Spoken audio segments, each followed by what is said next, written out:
তথাপিও আমার ভগবান দেখা দিয়েও দিতে পারছে না। কেন দিতে পারছে না?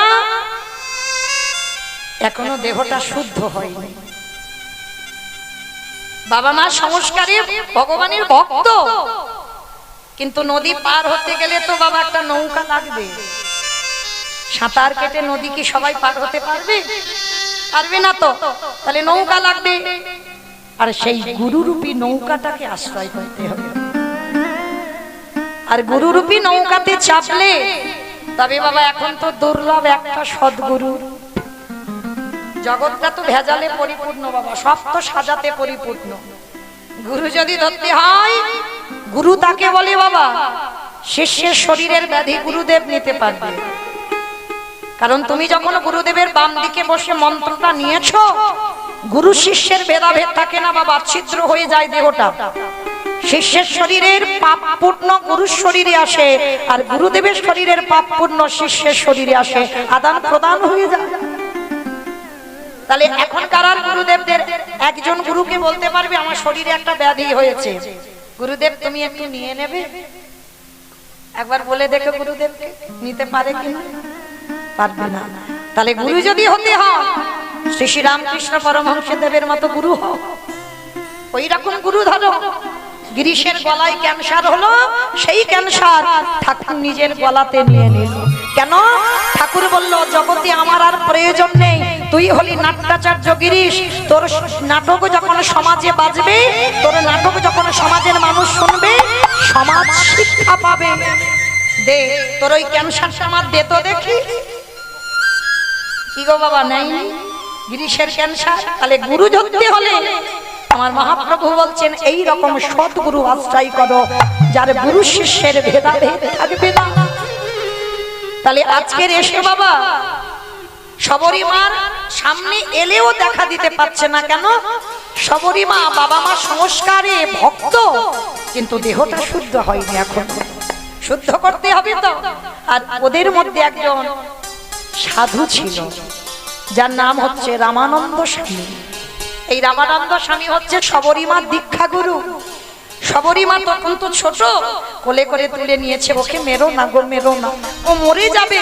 ওইটুকু বাচ্চা, ওইটুকু দুধের বালক, ওইটুকু মেয়ে, মেরো না ওকে। শবরীমাকে নিয়ে বলছে চল, আজকের আমি তোকে রাম মন্ত্রে দীক্ষা দেব, তুমি দীক্ষা দেবে? হ্যাঁ চল। মতঙ্গ সাধুদের আশ্রমে আজকে দীক্ষা দিলেন রামানন্দ স্বামী শবরীমাকে।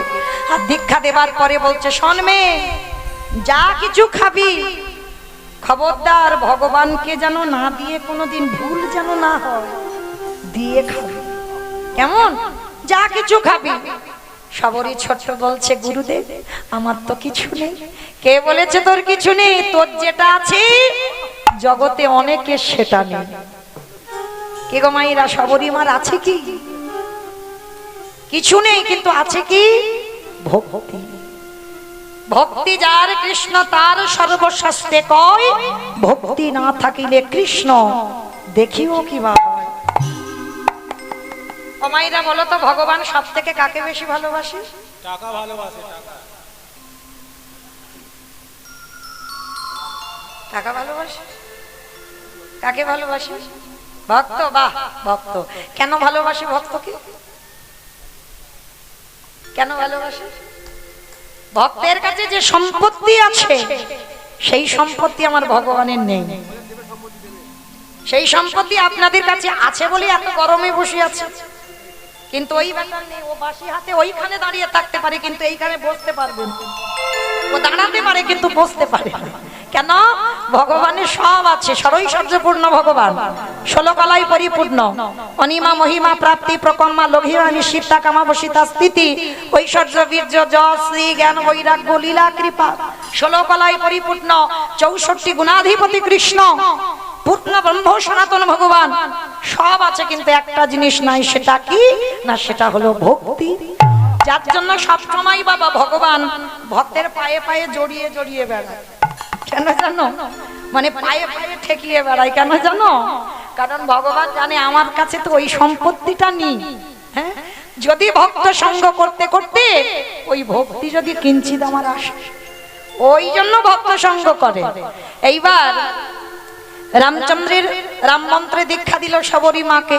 আর শবরী মা যেই না সরুজোর ঘাটে নেমেছে স্নান করবার জন্য, আর যে ঘাটে নেমেছে ওইটা মতঙ্গ সাধুদের ঘাট।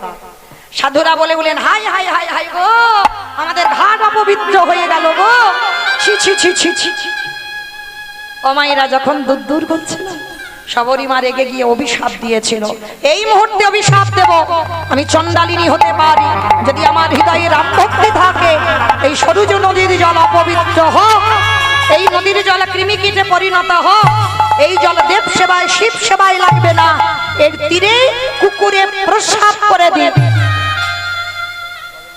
অমাইরা একটা কথা বলি, নয় নয় করে আর আমি বেশিক্ষণ নয়, 15 মিনিট পরে আমি আপনাদের চরণ থেকে চলে যাব। তো আর কবে দেখা হয় বলা তো যায় না, বাঁশি যদি ডাক দেয় আমায় চলে যেতে হবে, কেমন?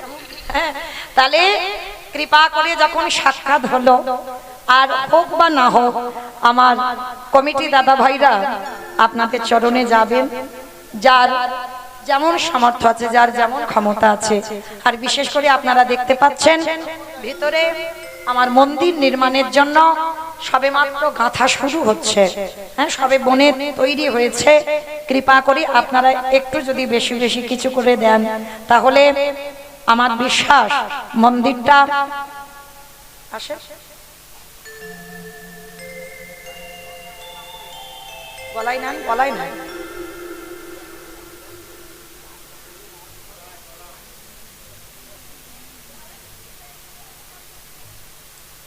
যারা আপনাদের কাছে যাচ্ছেন, যার যেমন সামর্থ্য আছে, যার যেমন ক্ষমতা আছে আপনারা দেবেন। আর এমন কিছু দেবেন বাবা, যাতে মন্দির পরবর্তীতে আমি আসি বা না আসি, যারা যারা কীর্তনিয়ারা যারা আসবেন তারা যেন এসে আমার এই রাধা মাধবের মন্দিরটা অন্তত দর্শন করতে পারে। মন্দির নির্মাণ প্রকল্পে আপনারা যৎকিঞ্চিৎ একটু করে দান করবেন মায়েরা, তবে কেউ বইমুখ করবেন না, কেমন? যার যেমন সামর্থ্য। আর তবে যারা যারা দেবেন একটু ঝনঝন যেন আওয়াজটা না হয়, এইটা একটু দেখে দেবেন, কেমন? ওই আওয়াজটা হলে এখানে কীর্তন হচ্ছে তো একটু ব্যাঘাত হবে, ওইটা যেন না হয় সেই রকম ভেবে একটু দেবেন। সবাই দেবেন, কেমন? কিছু পেতে গেলে, কীর্তন শুনছেন মানে কিছু পাচ্ছেন। আর বিশেষ করে আজকের অক্ষয় তৃতীয়া, মানে এইটা মাথায় রেখে একটু দান করবেন, কেমন? এই অক্ষয় তৃতীয়াতে যদি দান করেন, সেটা তো আমার ভগবত সেবায় লাগবে, আমার গোবিন্দ সেবায় যাবে, কেমন? নিতাই গৌর প্রেমানন্দে হরি বল, হরি বল, হরি বল। তাহলে চলেন, আজকে শবরী মা যেই না ওই দীক্ষা মন্ত্র পেয়ে আজকের নতুন করে দিন শুরু হলো। শবরী মা নতুন করে শুরু করলো কেমন ভজন? নিত্য বাবা জঙ্গল থেকে ফল পাড়ে, যে ফল টক তিতো নিজে খায়, আর যেটা খেয়ে দেখে নাই মিষ্টি, সেইটা রামের জন্য তুলে রাখে। কি গো মায়েরা, বাজার থেকে আঙুর কিনে এনেছো, এত টক খাওয়া যাচ্ছে না, ভালো করে বুঝবেন। আর সেই আঙুর ফলটা নিজে না খেয়ে না দেখে ভগবানকে দিয়ে দিলেন, ভগবান খাবে? তোমার যদি টক লাগে, ভগবানেরও নিশ্চয়ই টক লাগবে। তুমি যদি লবণ দিয়ে খাও, তাহলে আঙুরটা দিয়েছো, একটু লবণ পাশে দিয়েছো, দাওনি? ভালোবাসা, ওই যে বললাম ভালোবাসা শিখতে হবে। দোকান থেকে মিষ্টি কিনে এনেছো বাবা, এত গন্ধ, খাওয়া যায়? তাহলে নিজেরা খেতে পাচ্ছি না, ভগবান খাবে কি করে? ভগবানের জন্য রান্না করেছো, সে সংসারের কাজের জ্বালাতে লবণ দিতে হয়তো ভুলে গেছো, বেখেয়াল হয়ে গেছো, লবণ দাওনি। তাহলে যে তরকারিতে লবণ দাওনি, আমার ভগবান নিবেদন করে দিয়েছো, তাহলে ভগবান কি কষ্ট হবে না? তোমার যখন জিহ্বার স্বাদ আছে, ভগবানের তো স্বাদ আছে। অনেকে বলে না ভগবানকে দিতে হবে, মানে আগে একটু খেয়ে দেখতে নেই। আমি হরিবাসরে বলে যাচ্ছি, দেখে তারপরে দাও। যদি তোমার উপযুক্ত হয়, তোমার যদি সুস্বাদু লাগে, তবে ওটা আমার ভগবানের সুস্বাদু লাগবে। আর যদি তোমার ভালো না লাগে, আমার ভগবানের ভালো লাগবে কি করে? প্রমাণ তো সবরই। ফল খেয়ে দেখছে, যেটা টক যেটা তিতো সেটা নিজে খায়, আর যেটা সুস্বাদু সেটা অর্ধেক করে খেয়ে রামের জন্য রেখে দেয়। যেদিন আমার রাম আসবে, সেদিন আমার রামকে এই ফল আমি খেতে দেব। কিন্তু মা অর্ধেক করে খাওয়া ফল থাকে বেশি দিন, পচে যায়, পোকা লেগে যায়। কিন্তু দেখবেন অনেক অনেক ফল শুকিয়ে যায়, পচে যায় না, নষ্ট হয়ে যায় না, শুকিয়ে যায়। আর যেগুলো শুকনো হয় সেইগুলো রেখে দেয়, কারণ অনেক দিন করে থাকবে তো বাবা, শুকনো ফল রেখে দেয়। ভগবান রামচন্দ্র থাকতে পারছে না, সবরই ওই ভক্তি। সব ভক্তরা বাবা এই ভক্তির জোরেই কিন্তু পেয়েছে ভগবান, এত প্রেম। আজকে সবরই মার দরজায় এসে দাঁড়িয়ে গেছে রামচন্দ্র, আর দাঁড়িয়ে দাঁড়িয়ে ডাকছে সবরী, সবরী। কে কে আমায় সবরী সবরী বলে ডাকছে? কে তুমি? বয়স হয়েছে তো, সে ছোট মেয়ে আর নেই।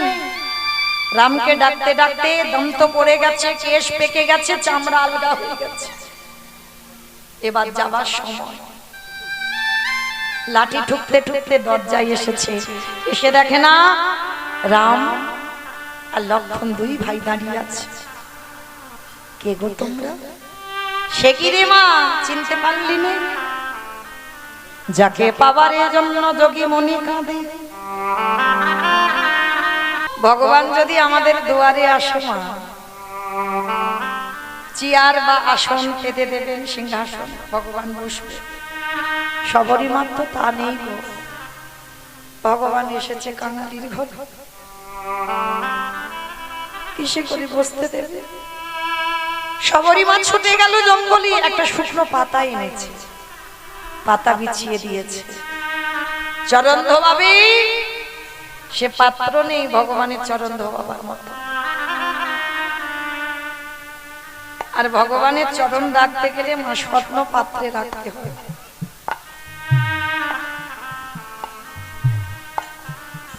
সবরই নয়ন জলে কাঁদে,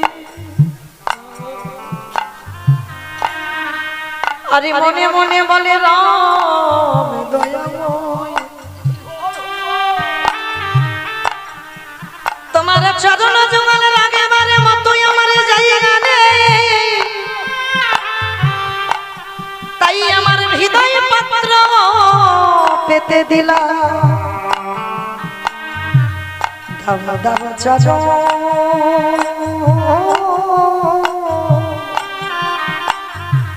আমার হৃদয়ে।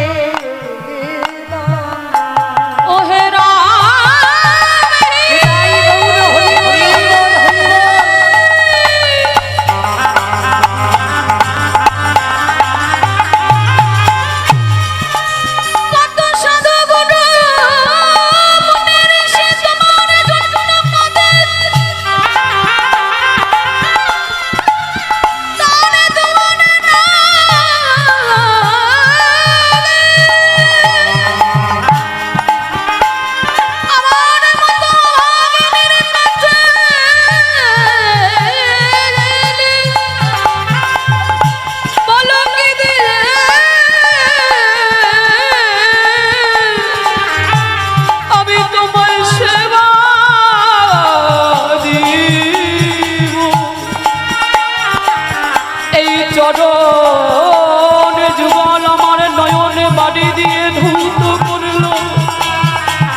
অভাগিনীর সেবা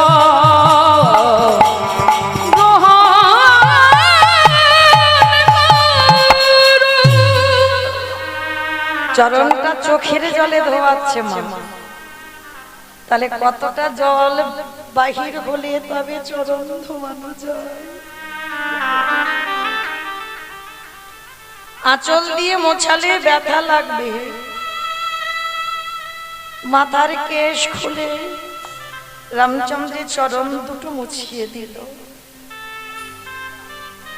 ভগবান বলছে সবরী, ও মা আমায় কিছু খেতে দিবি মা, বড্ড খিদে পেয়েছে। প্রভু আমি যে ছোট যা, আমি চন্ডালিনী, তুমি আমার বাড়ি খাবে? খাবো বলেই তো এসেছে দে। সবরই ছুটে গেল ঘরের মাঝে, সেই যে ধুরিতে রাখা ছিল শুকনো শুকনো ফল, অর্ধেক খাওয়া, ওই ঝুড়িটা কাকে করে এনে ওই সবরই মা হাদিয়ার রামের বদনে ওঠে না কেন? হে রাম দয়া,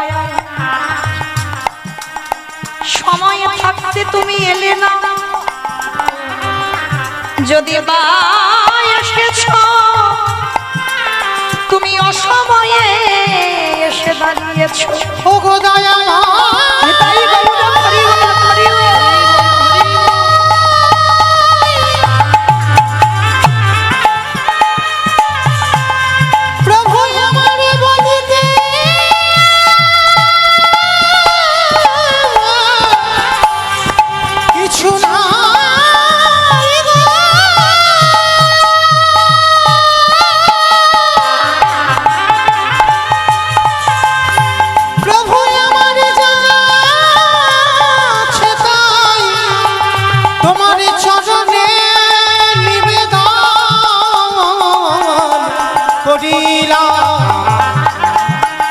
তুমি কৃপা করে করুণা করে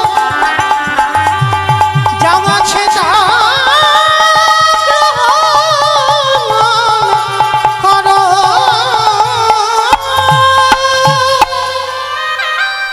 আমি ভক্ত বড় ও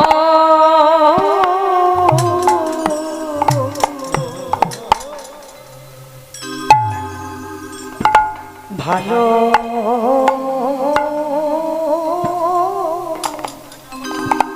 ভালোবাসি, শুধু এ যুগে না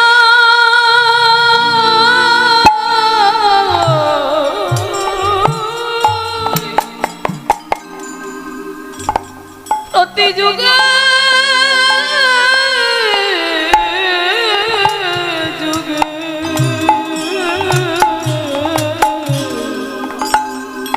ওরে সব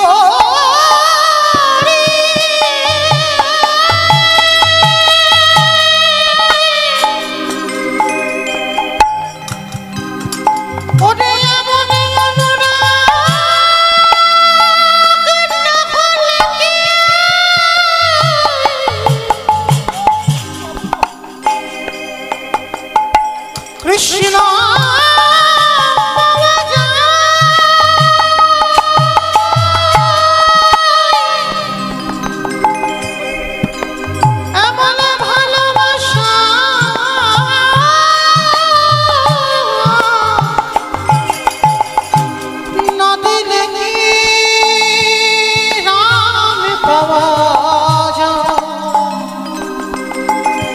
তারে ডাকার মতো ডাকলে পরে ভকেতের দাঁড়ে দয়া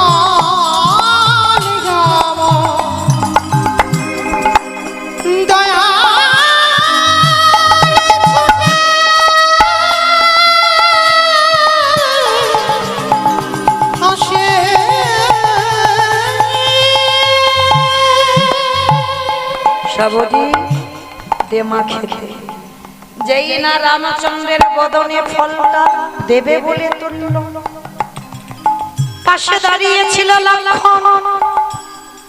সবরি মার হাতটা চেপে ধরে বলল, সবরি আমার দাদার বদনে সবাই রাজভোগ তুলে দেয়, তোর ওই মুখের থুতু লালা লেগে আছে যে ফল, ওই ফলে আমার দাদার বদনে দিবি না।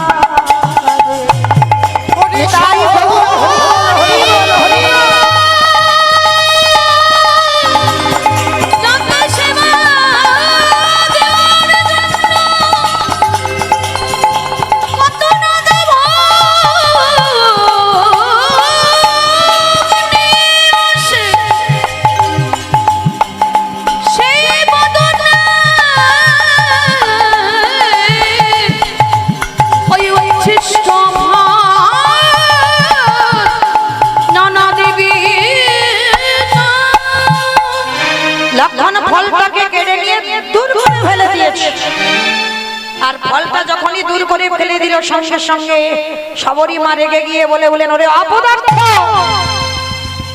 আমার মুখের থুতু লালা লেগে আছে বলে তোর দাদার বদনে দিতে দিলি না, কিন্তু একবারও দেখলি না অতি কত প্রেম ভক্তি ভালোবাসা মাখানো আছে, আমি ছেড়ে দেব না। এই যে ফলটা ফেলে দিলি, অভিশাপ দিলাম তোকে। যেদিন তুই মৃত্যুর সঙ্গে লড়াই করবি, এই ফল যেখানে ফেললি এর থেকে একটা গাছের জন্ম হবে, আর ওই গাছের পাতার রস না হলে কোনোদিন তুই প্রাণ ফিরে পাবি না, পাবি না, পাবি না।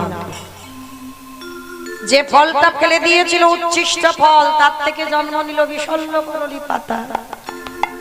আর ওই যখন রাম রাবণের যুদ্ধে ছোট ঠাকুর লক্ষণ যখন শক্তিশালী পড়ে গেল, শোষণ বৈদ্য আজকের বলেছিল, রাম সূর্য ওঠার আগে যদি বিশল্য করলি পাতা আনতে পারো গন্ধমাদন পর্বতে গিয়ে, তাহলে ছোট ঠাকুর প্রাণ ফিরবে, না হলে ফিরবে না। যদি সূর্য উদয় হয়ে যায় তো তখন যাবে কে? যে হৃদয় চিরে দেখিয়েছিল রাম সীতার যুগল মূর্তি ভক্তপ্রবর বীর হনুমান, একেবারে উড়ে ছুটে গেল কোথায়? গন্ধমাদন পর্বত। আর সেখানে গিয়ে পাতা চিনতে পারছে না কোনটাই বিশল্য করলি পাতা, আর চিনতে পারলো না বলে একেবারে পর্বত সমেত চাগিয়ে আনছে। আর আসবার পরে একটা ঘটনা ঘটেছিল না, সেই যে বলেছিল না সূর্য উঠলেই লক্ষণ মরে যাবে, ওই জন্য হনুমান দেখছে সূর্য উঠবো উঠবো ভাব, সঙ্গে সঙ্গে হনুমান মনে মনে ভাবছে, আমি ভানু, হরি বল, আমি হনু আর তুমি ভানু।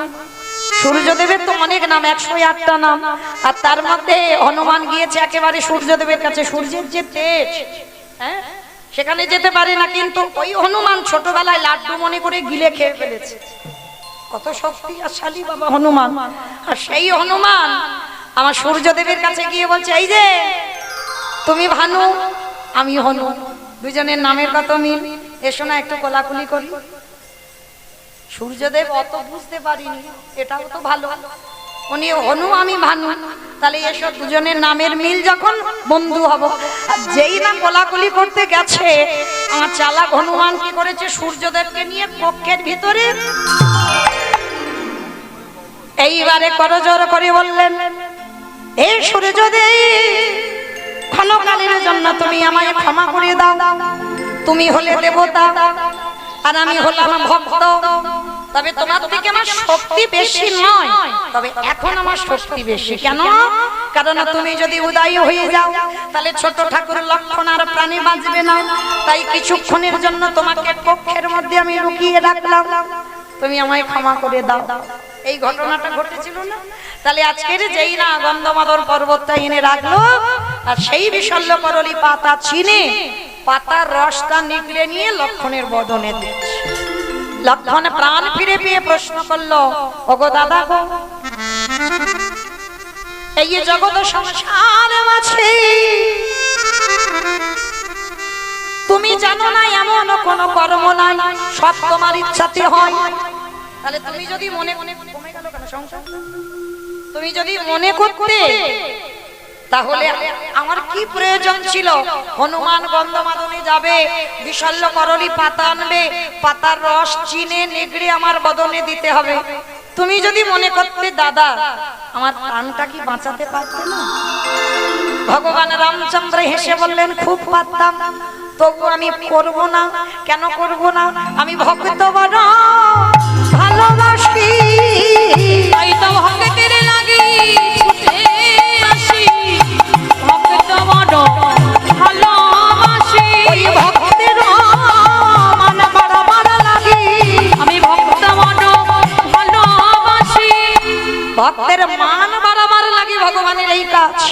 বলছে মনে পড়ে যে সবরীর মুখের এঁঠো বলে তুই আমায় খেতে দিসনি, ফেলে দিয়েছিলিস, সেদিন সবরী অভিশাপ দিয়েছিল, এই পাতার রস এখান, এই যে ফল এখান থেকে যে গাছ হবে, তাহলে বাবা ওখানেও তো লেগে আছে সবরীর থুতুলালা, সেই পাতার রস নিগড়ে লক্ষণকে খেতে হলো। তাহলে ভক্তের মান বাড়াবার লাগি আজকের আমার এই কাজটা করা।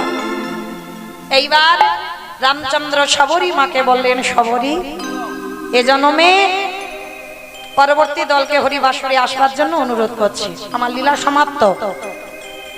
সবরই এইবার এসে যেই না দাঁড়িয়েছে বাবা, রামচন্দ্র বললেন, মা, এ জন্মে তোমার হাতের ফল খেতে দিল না আমার ভাই, এর পরের জন্মে আমি খাবো।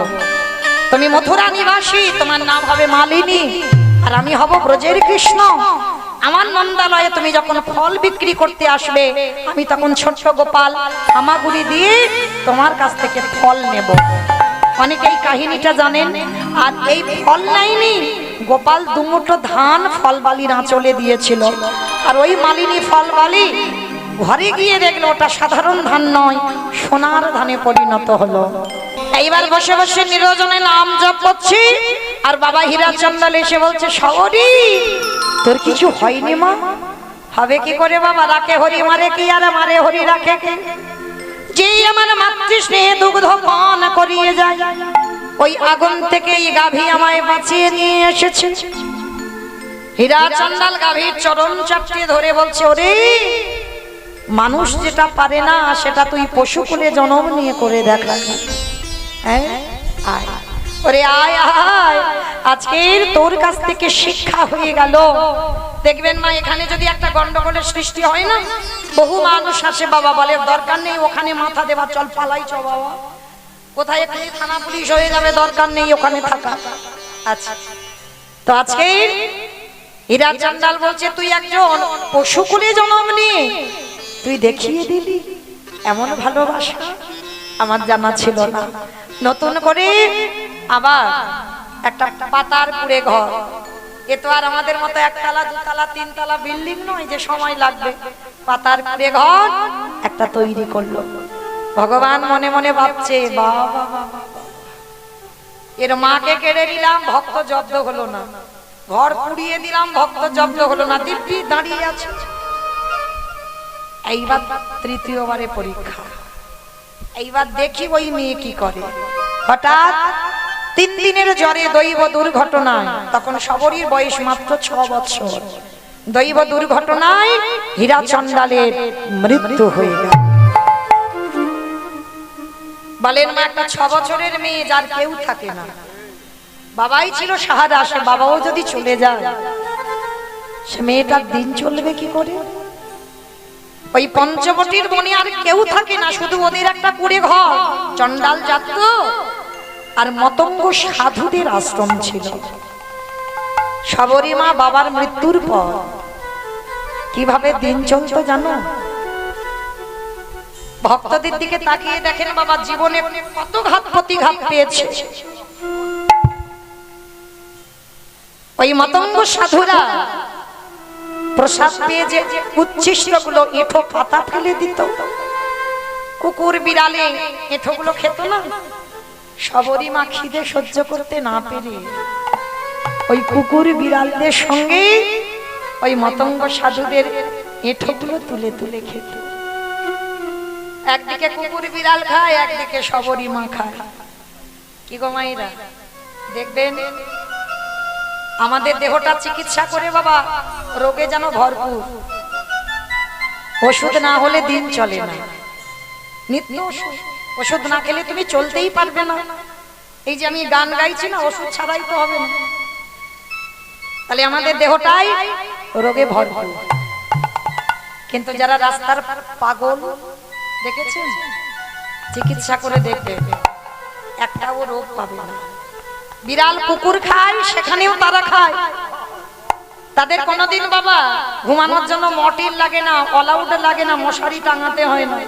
ড্রেনে নর্দমায় কুকুর বিড়াল ঘুমাচ্ছে, ওরা দিব্যি ঘুমিয়ে আছে, নোংরা বস্ত্র ঘুমিয়ে আছে, আস্তে আস্তে ঘুমিয়ে আছে। ভগবান বলে না, এ জগতে যার কেহ থাকে না, আমি আছি। কারণ ভগবান জানে ওদের যদি ব্যাধি হয় দেখবে কে, ওষুধ খাওয়াবে কে। আজকে সেই ভক্ত বাৎসল্য ভগবান আজকের এসে দাঁড়িয়েছে কোথায় বাবা? সবরী মাকে পরীক্ষা নিচ্ছে। বাবার মৃত্যুর পর ওই মতঙ্গ সাধুদের এঁঠো কুড়িয়ে কুড়িয়ে খায়। আমার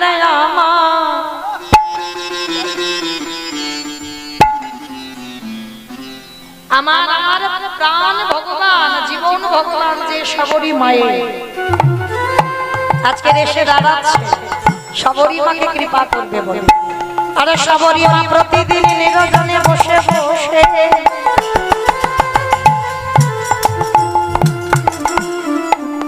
ওই নিরজনে বসে বসে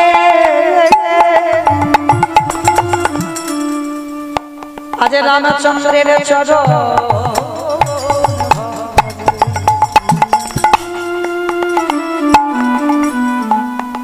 ওগো দেখো দেখো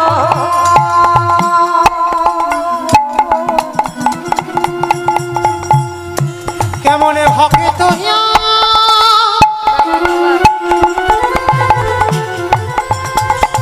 কেমনে ভক্ত হিয়া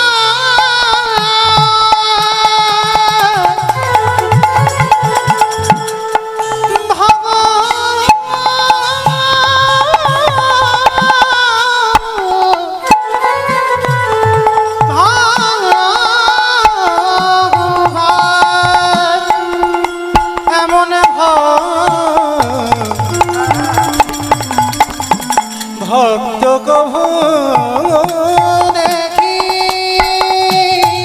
সে যে ভক্ত বড় বড় ভালো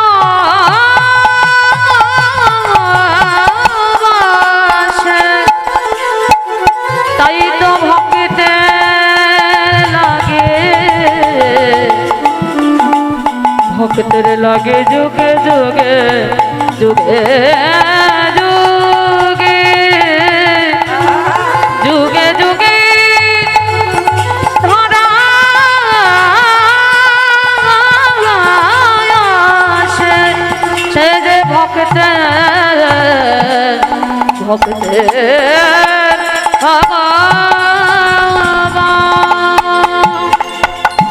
শবরী মা কি করে প্রতিদিন মনে মনে চুরি করে সাধু সেবা করে। মামাইরা চুরি করে সাধু সেবা করা যায়? শবরী মা করে দেখিয়েছে চুরি করে সাধু সেবা। মতঙ্গ সাধুরা প্রসাদ পাই নিজেরা রান্না করে, আর শবরী মা ওই জঙ্গলে জঙ্গলে ওই ঘুরে ঘুরে শুকনো কাঠ কুড়ায়, আর ওই শুকনো কাঠের বোঝাগুলো মাথায় নিয়ে শবরী মা রান্নাঘরে দেয়। আজকে সাধুরা বলা বলি করছে, এই রান্নাঘরে এত কাঠ কোথা থেকে এলো? তুই এনেছিস? এ বলে তুই এনেছিস, সে বলে তুই এনেছিস, কেউ আনেনি। তাহলে এনেছে কে? সাধুরা ছলনা করে ঘুমামার ভান করে আছে। আর শবরী মার বয়স তখন 6 বৎসর। দিনের বেলা মেয়েটা বাড়িতে থাকে আর রাত্রিবেলা জঙ্গলে যায়। আর জঙ্গলে গিয়ে কি করে জানো? একেবারে বলে একবারে বলে রে, একবারে বলে রে আমার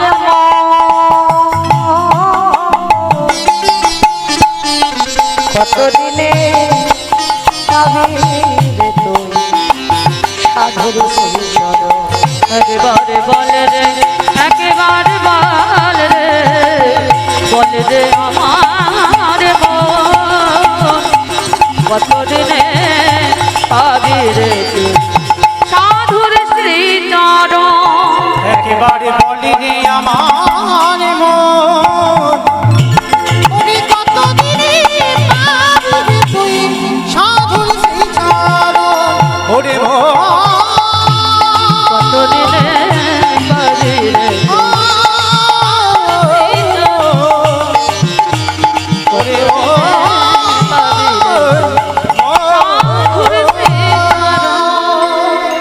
যেই না শবরী মা কাঠটা ফেলেছে, মতঙ্গ সাধুরা এসে শবরীর হাতটা চেপে ধরেছে। এই মেয়ে, ও তার মানে তুই এই কাঠের বোঝাগুলো দিয়ে যাস? নাম কি, থাকিস কোথায়, বাড়ি কোথায়, বাবা মাকে, কোথা থেকে এসেছিস?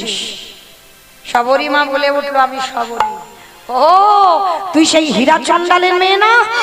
ছি ছি ছি ছি ছি, তুই কিনা এইভাবে চুরি করে সাধু সেবা করিস? হ্যাঁ, তোর ওই পুরানো জ্বালানি কাঠ দিয়ে আমরা নিজেরা রান্না করে প্রসাদ পাই? হ্যাঁ, ছোট জাতির একটা মেয়ে, হ্যাঁ, নিজ স্কুলে যা জন্ম তো। সমস্ত সাধুরা দূর দূর করে তাড়াচ্ছে।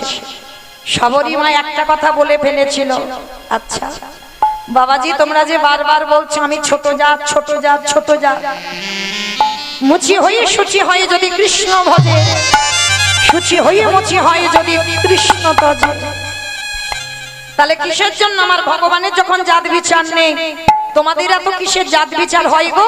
তোমরা আমাকে ছোট জাত নিচু জাতি এরকম বলে গালিগালাজ করছো।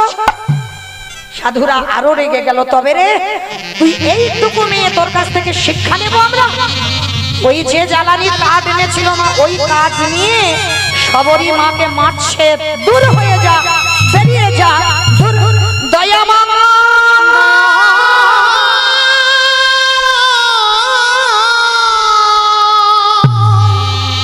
এত মারা মেরেছে, সর্বঙ্গে দিয়ে শবরীর রক্ত ঝরে ঝরে পড়ছে। যাকে পাবার জন্য শিবি যে শিবি লোকে পায় না,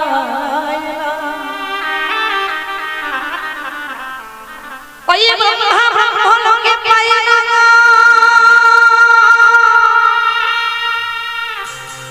ওই যোগে গণে যোগে পায় না, মনে গণে মনে পায় না, ধ্যানে গণে ধ্যানে পায় না।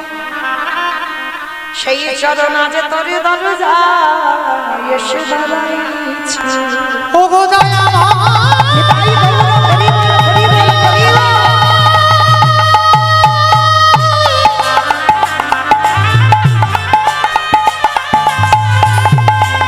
তোমার শপথে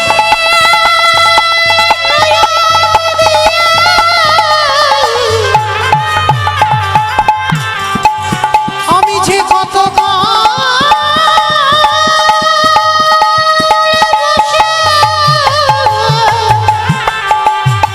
বসে আদি বুঝি এত কালে পরে এই অভাগী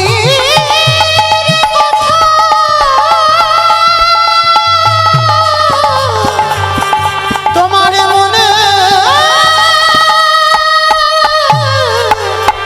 পড়ল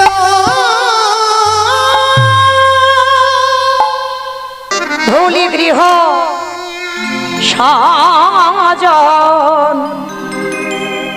সবে সপেছি তোমার, রাখো রাখো রাঙা পা, ওগো দয়াময় রাখো রাখো রাঙা পায়। ভুলি গৃহ সাজন সবে সপেছি তোমায়, রাখো রাখো রাঙা পায়। ওগো শ্যামরায় রাখো রাখো রাঙা পায়। সংসারে মরুভূমি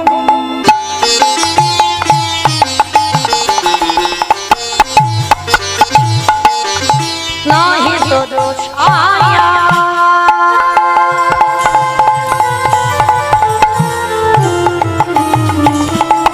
নাম নীল দশা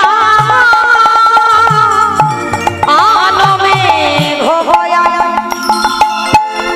সংসারে মরুভূমি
सीताराम भजले हे मनुआ सीताराम भजले मनुआ सीताराम भजले हे मनुआ एक सीताराम भजले मनुआ